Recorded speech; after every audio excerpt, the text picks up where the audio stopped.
प्रिय भक्तगण, आज हम आपको एक कथा का श्रवण करा रहे हैं जो सुनने मात्र से आपके जीवन में सुख, संपत्ति और धन की वर्षा होगी। तो चलिए कथा को प्रारंभ करते हैं। भगवान शिव माता पार्वती से कहते हैं, जितना समय मनुष्य दूसरों को समझाने में लगाता है, अगर उसका आधा समय मनुष्य खुद पर लगाएगा तो जीवन में वह मानव बहुत आगे निकल सकता है। अगर आप यह कहानी सुन रहे हैं तो पूरा सुनिए। इस कथा को आधा अधूरा छोड़कर जाने की गलती मत करिएगा, क्योंकि इस पवित्र कथा को पूरा सुनने से मन चाहा फल की प्राप्ति होगी। इसलिए इस कथा को पूरा सुने। आप शिव भक्त हैं तो भोलेनाथ का अनादर ना करें। मनुष्य वक्त से लड़कर जो अपना नसीब बदल ले, इंसान वही है जो अपनी तकदीर बदल ले।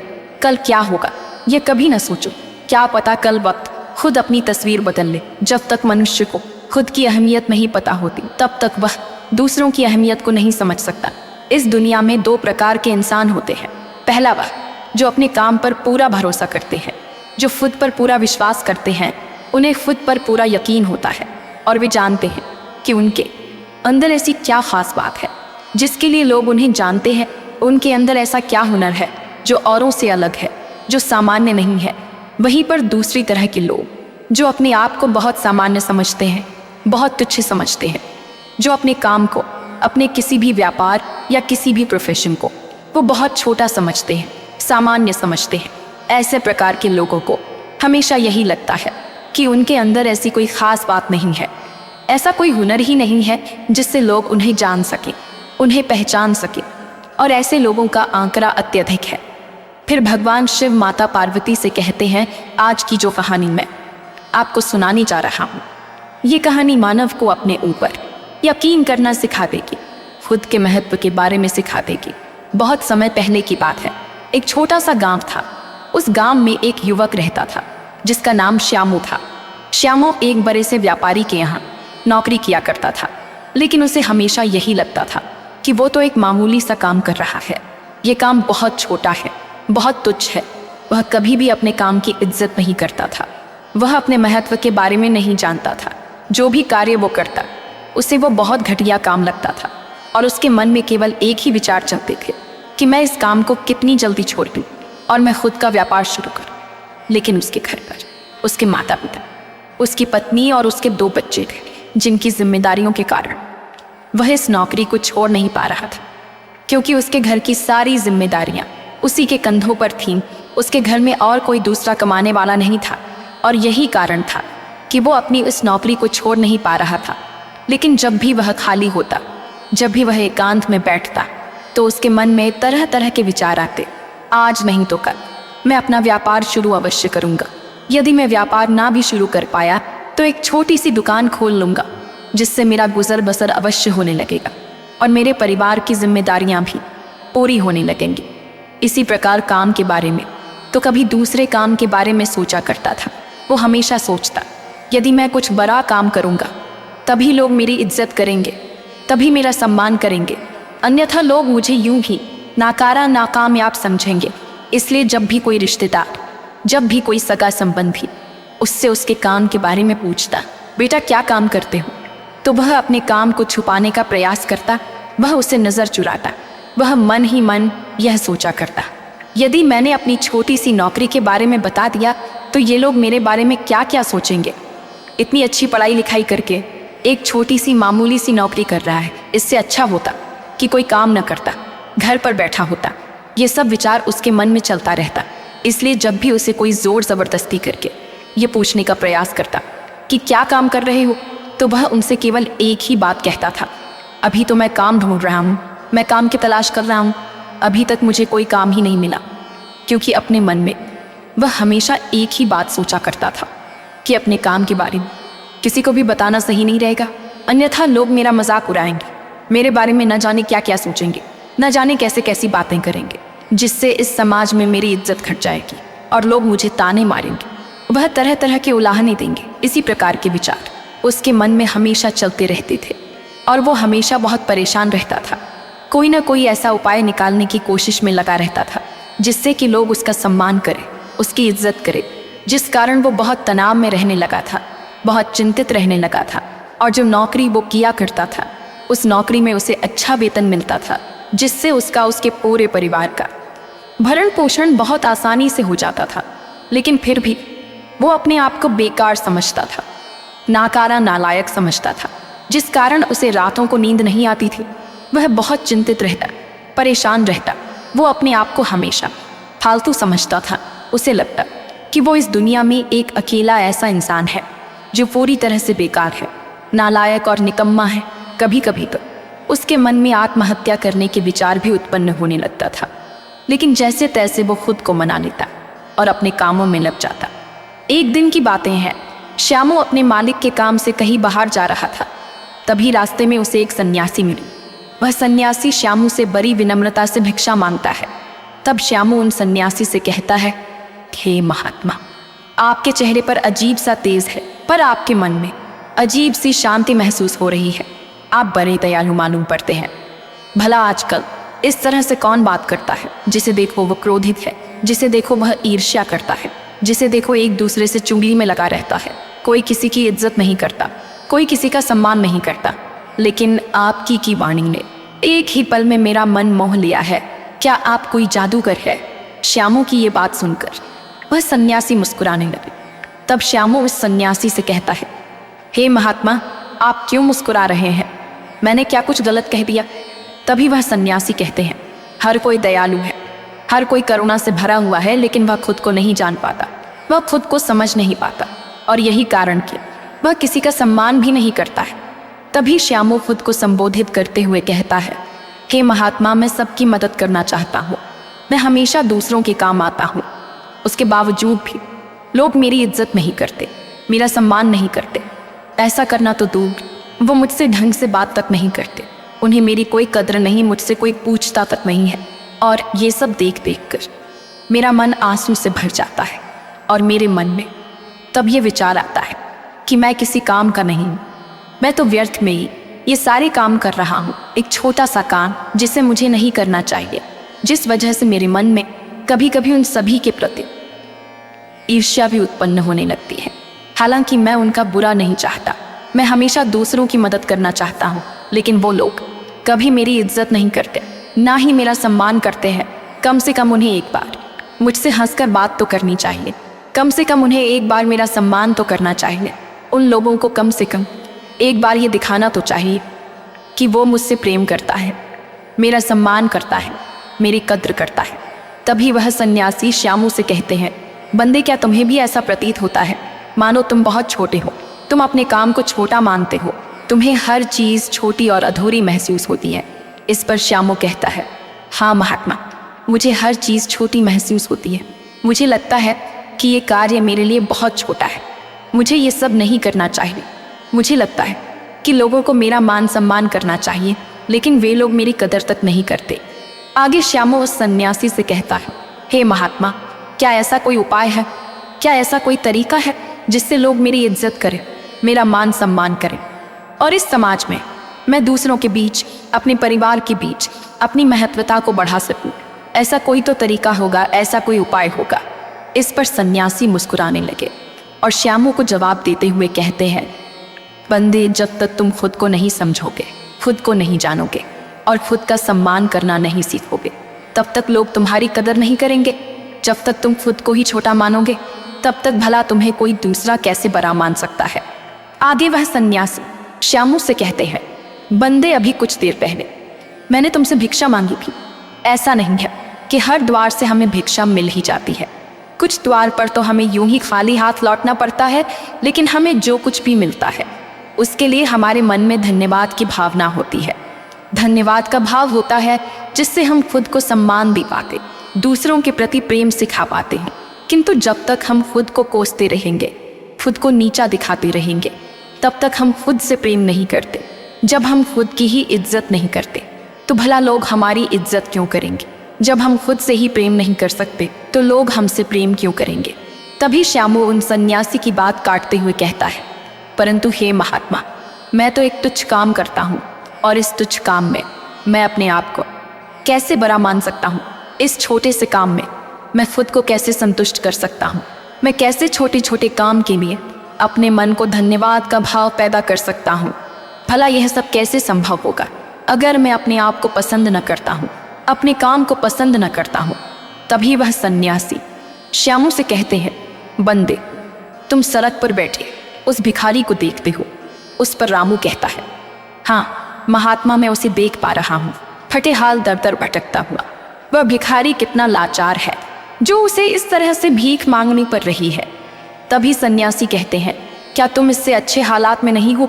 क्या उसके पास वो सब है जो तुम्हारे पास है? तभी श्यामू कहता है, नहीं महात्मा, अगर उसके पास मेरी जैसी नौकरी होती तो वह अच्छा खासा कमा रहा होता और अपने परिवार का भरण पोषण कर रहा होता। तभी वह सन्यासी कहते हैं, बंदे, जब तुम उससे अच्छे हालात में हो तो तुम्हें दुखी नहीं होना चाहिए, तुम्हें तो खुश होना चाहिए। इस पर श्यामू कहता है, क्योंकि मैं उससे कहीं अच्छे हालात में हूँ इसलिए मुझे खुश होना चाहिए। तभी वह सन्यासी कहते हैं, हर किसी को अच्छी नौकरी नहीं मिल पाती, हर किसी को अच्छी तनख्वाह नहीं मिल पाती, हर कोई अपने परिवार का भरण पोषण तक ठीक से नहीं कर पाता, लेकिन तुम यह सब करने में सक्षम हो। यदि तुम कुछ इस प्रकार सोचोगे तो तुम्हारे मन में भी धन्यवाद का भाव उत्पन्न होने लगेगा।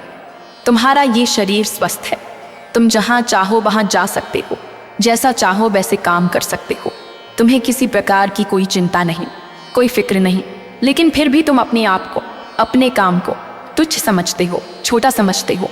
इसीलिए तुम्हारा यह नज़रिया ही तुम्हें अपने आप को छोटा बनाते जा रहा है और तुम किसी भी काम को छोटे नज़रिए से ही देखते हो। इसलिए तुम्हें अपने नज़रिए को बदलने की ज़रूरत है। अगर तुम अपने नज़रिए को बदल लेते हो तो धीरे धीरे सब कुछ अच्छा हो जाएगा, और अगर नहीं बदल पाते तो आज जो कुछ भी तुम्हारे पास है, देखना एक दिन तुम सब कुछ खो बैठोगे और तब तुम्हारे पास कुछ नहीं होगा। तुम केवल पश्चाताप करोगे, रोगे, लेकिन तुम्हारे हाथ कुछ नहीं आएगा। लेकिन यदि एक बार तुम खुद से प्यार करना सीख जाओ तो तुम्हारा विश्वास खुद पर बढ़ने लगेगा, और खुद पर विश्वास बढ़ने के बाद सबसे पहला बदलाव जो तुम्हारे अंतर मन के अंदर आएगा वह होगा प्रेम, और प्रेम भाव का हमारे मन में उत्पन्न होना, अर्थात हमारा खुद पर विश्वास बढ़ना। और जब हमारा विश्वास खुद पर बढ़ने लगता है तो हमारी संकल्प शक्ति भी मजबूत होने लगती है। आगे वह सन्यासी श्यामू से कहते हैं कि तुमने कभी किसी नेता को देखा है? कोई ऐसा नेता जो भी काम हाथ में लेता है उसे वो पूरा करके ही दम लेता है, भले ही उस काम की भी उसकी कितनी भी निंदा क्यों न की जाए, लोग उसके खिलाफ ही क्यों न खड़े हो जाएं, लेकिन वह तब तक नहीं रुकता जब तक कि वो उस काम को पूरा न कर ले। यदि वो किसी अच्छे कार्य में जुटा है तो लोग खुद ब खुद उसकी इज्जत करेंगे, उसका सम्मान करेंगे, और लोग उसके साथ जुड़ते चले जाएंगे, जिससे उसका एक अलग ही महत्व बन जाएगा। लोग उसकी वैल्यू भी करेंगे। ठीक उसी प्रकार तुम्हें भी अपने जीवन में जिस काम को अपने हाथ में लेते हो उसे सही ढंग से और सही तरीके से पूरा करना है, और तब तक तुम्हें रुकना नहीं है जब तक कि तुम उस काम को पूरा न कर लो।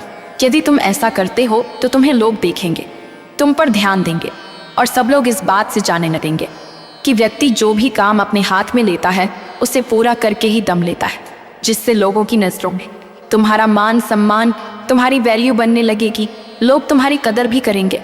आगे वह सन्यासी श्यामू को अगला तरीका बताते हुए कहते हैं, जब हम दूसरों के काम आते हैं, दूसरों की मदद करते हैं, तो इससे भी लोगों के बीच हमारी महत्वता बढ़ जाती है, जो बहुत अच्छी बात है। लेकिन मैं तुम्हें सावधान कर देता हूँ, हर समय अगर आप किसी के लिए मौजूद रहेंगे तो आपकी ज़रूरत नहीं पड़ेगी, कोई आपको गंभीरता से नहीं लेगा, और तब तुम्हारा फ़ायदा उठाने वाले तुम्हारे इर्द गिर्द घूमते नजर आएंगे, तुमसे अपना काम निकलवाएंगे, और जब उनका काम खत्म हो जाएगा तब तुम्हें यूं ही छोड़ देंगे, जिससे तुम्हारे मन को ठेस पहुंचेगी, तुम्हें तकलीफ होगा और तुम्हें लगेगा कि दुनिया बहुत बेकार है। यहाँ पर रहने वाले लोग केवल मतलबी हैं, अपने मतलब के लिए सोचते हैं। इसलिए मैं तुम्हें सावधान करना चाहता हूँ कि हर समय उपलब्ध मत रहो। हाँ, जो हमारे करीबी हैं, बहुत ख़ास हैं, तो उनके साथ खड़े हो सकते हो, तो उनके लिए मौजूद रह सकते हैं, लेकिन दूसरों को अपनी ज़रूरत का एहसास कराना ज़रूरी है। जब भी कोई ऐसा काम करो जिसमें तुम माहिर हो तो उन्हें तुम्हारी कमी महसूस होनी चाहिए, उन्हें ये प्रतीत होना चाहिए, यदि यहाँ पर श्यामू होता तो ये काम झट से हो जाता, यदि यहाँ पर श्यामू होता तो इस काम को करने में हमें समय भी नहीं लगता, यदि श्यामू होता तो इस काम को वो बड़ी सरलता से कर देता। ऐसा करने से लोगों के बीच तुम्हारा मान सम्मान और तुम्हारी इज्जत और बढ़ेगी। आगे वह सन्यासी श्यामू से अगली बात बताते हुए कहते हैं, अपना काम पूरा होने से पहले कभी भी उसके बारे में किसी को न बताना, वरना तो तुम मजाक के पात्र ही बन के रह जाओगे। कुछ लोग काम पूरा होने से पहले ही ढिंढोरा पीट देते हैं, हाँकने लगते हैं। और कुछ लोगों की तो आदत होती है कि वो काम करने से पहले ही लंबी लंबी फेंकते हैं, भले ही उस काम को करने में सक्षम हो या ना हो, भले उस काम को वो शुरू तक ना करे, जिस कारण बाद में उन्हें शर्मिंदा होना पड़ता है।